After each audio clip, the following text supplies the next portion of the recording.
मैले ई सेवा पनि पुरै खाली गरेर दिएँ, आफ्नो गोजी पनि पुरै खाली गरेर दिएँ। अब लास्टै अब हप्तै पछि हजुरको छोरी बिमारी हुने आइसकेर गरिब हुनु कि त धनी हुनु के साथीहरू। हेलो साथीहरू, welcome back to my channel. स्वागत छ हजुरहरूलाई मेरो आजको लङ भिडियोमा। है यो चाहिँ लङ भिडियो हो साथीहरू। मेरो आँखा चाहिँ नि हजुरहरूले हल्का यस्तो रातो रातो भएको देख्नु भएको छ होला। मेरो आँखा हल्का फुलेको चिसोले गर्दाखेरि मलाई सन्चो छैन। अनि मेरो चाहिँ नि बच्चाहरू भएको कारणले मैले भन्न पाएको छैन, यस्तै हल्ला भइरहेको छ।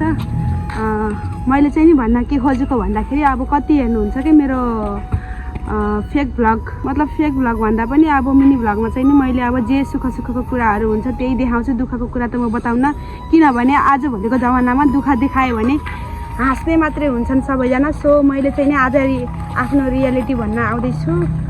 आज चाहिँ नि हामी हस्पिटल गएको थियौँ साथीहरू।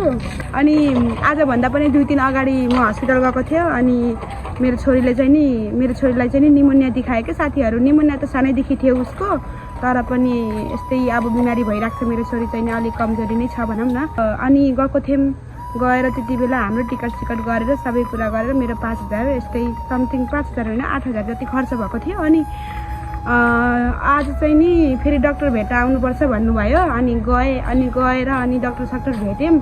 अनि मलाई थाहा थिएन नि त, सबै कुरा दबाईहरू पहिले लिएर आइसकेको थियौँ। अब आज पनि खर्च लाग्छ भनेर थाहा थिएन। सो म हस्पिटल गएँ।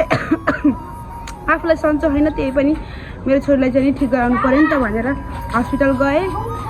अनि हस्पिटल गएर त आज खै के एउटा मेसिन दिनुभयो के। अब लास्टै अब हप्तै पछि हजुरको छोरी बिमारी हुने आइसकेर लाउनु यो मेसिन लानु भनेर दिनुभयो। अब त्यो मेसिनलाई सस्तै पर्छ भन्नुभएको थियो। ल त नि होला त नि भने। अनि मैले पनि लिगेको त फेरि 2400 हो कि कति बिल निकाल्नु भयो क्या, 2450 समथिङ यस्तै। अनि बिल निकालेपछि अनि मैले पैसा आफ्नो गोजीबाट निकाल्दाखेरि त अनि कति 250 रुपियाँ पुगेन के। मैले ई सेवा पनि पुरै खाली गरेर दिएँ, आफ्नो गोजी पनि पुरै खाली गरेर दिएँ। अनि 250 रुपियाँ पुगेन। अनि 250 रुपियाँ पुगे छैन सर, अब अर्कोचोटि 1 हप्तापछि सुई लाउन इन्जेक्सन, निमोनियाको इन्जेक्सन लगाउन बोलाउनु भएको छ के अरे। त्यति बेला दिमलाई नि त हुन्न र भनेको। अनि यसो सोच्नु भयो। अनि हुँदैन भोलिसम्म गरिदिनु न है, 250 रुपियाँ भन्नुभयो के। पहिले सुरुमा त पर्सिसम्म गरिदिनु भन्नुभयो। अनि भोलिसम्म गरिदिनु, 3 बजेभित्र क्लोज हुनभन्दा, हस्पिटल क्लोज हुनभन्दा पहिला गरिदिनु भन्नुभयो कि। अनि मेरो पालि अनि कस्तो भयो कि साथीहरू, कि त धनी हुनु कि त गरिब हुनु कि त धनी हुनु क्या साथीहरू। यो मिडल क्लासलाई यति गाह्रो हुन्छ नि। म त अचम्म पर्छ साथीहरू। डक्टरहरू देखेर आफूहरूले काम गर्नुहुन्छ, तर उहाँहरूलाई लाग्छ होला हामी पनि यस्तै जागिर खाएको मान्छे, पैसा भएको मान्छे यस्तै लाग्छ होला। त्यस्तै लाग्छ मलाई चाहिँ नि। अब उहाँहरूले जब गर्नुहुन्छ, अब हामी त मिडल क्लास फ्यामिली, अब के गर्ने, यस्तै गाह्रो पर्छ। कोसँग होइन हात फैलाउनु जान पनि लाज लाग्छ। त्यही भएर मैले भन्छु साथीहरू, कि त गरिब हुनु बेस्ट छ कि त धनी हुनु बेस्ट छ। यो मिडल क्लासको फ्यामिलीलाई चाहिँ नि एकदमै गाह्रो हुँदो रहेछ साथीहरू। अनि मलाई चाहिँ नि रिस उठ्यो, घर आएँ। अनि घर आएको त ठ्याक्क मेरो मम्मी आउनुभएको रहेछ क्या, नातिनीलाई सन्चो छैन भनेर भेट्न। अनि 250 कति 300 रुपियाँ दिनुभयो भिक्स पनि ल्याउन मलाई हस्पिटलबाट। हिँड्दै जाम भन्नुभयो। अनि मेरो पालि मम्मीले मलाई पैसा दिनुभयो। अनि त्यो 250 रुपियाँ बाँकी थियो जुन पैसा, त्यो चाहिँ नि मैले दिएँ कि साथीहरू। अब फेरि 1 हप्तापछि बोलाएको छ इन्जेक्सन लगाउन।